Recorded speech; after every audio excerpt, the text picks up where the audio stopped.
કવિશ્રી હર્ષદેવ માધવે કરેલો ગુજરાતી ભાવાનુવાદ આપે સાંભળ્યો અને હવે પ્રસ્તુત છે ડોક્ટર બિનોય કુમાર મજુમદારની असमिया भाषानी कविता। नमस्कार।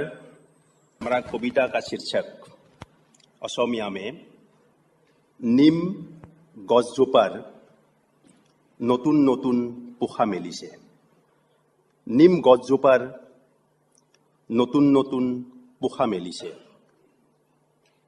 छोवालीजनी जेतिया फुटपाथेरे खोज काढ़ी जाय लुइतखन दीघली पुखुरीर फाले फुरिबोलै आहे। ताइर चोलाटो निम पातेरे भरा। आमार पिने स्कार्ट पिंधा छोवालीए राति दिने निम पातर सिनेमाहे चाय।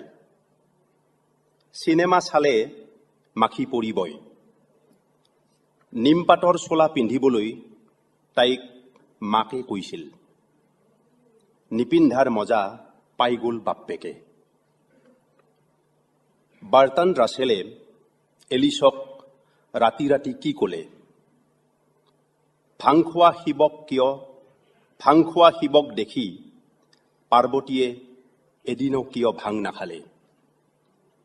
मातृभूमित आस एडाल टानी विप्लवी सेनाई सीमान्तत युद्ध करे।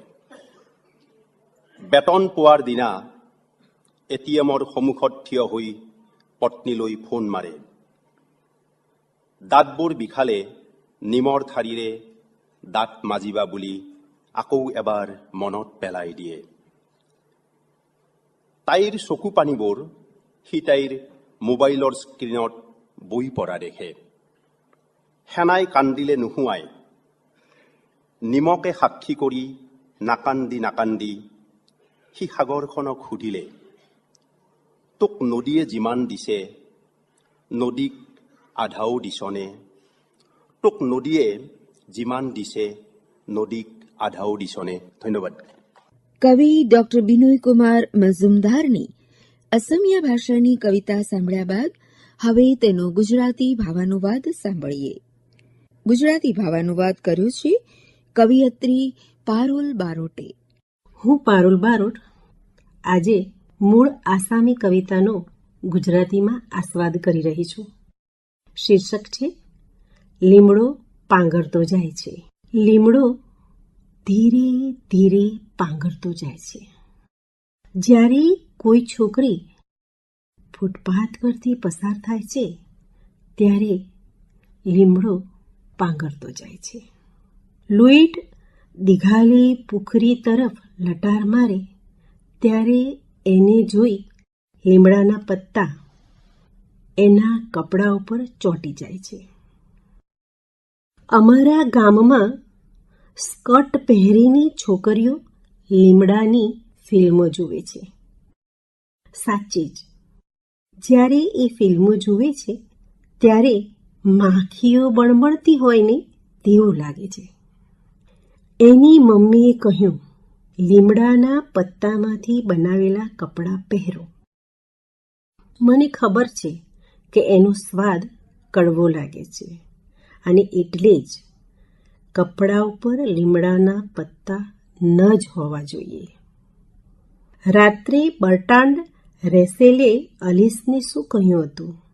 પાર્વતીએ શિવે કહ્યું તે કેમ ના કર્યું?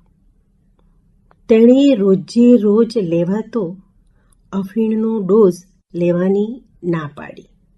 વિદ્રોહી સૈનિકો સતત સરહદ ઉપર લડાઈ કરે છે।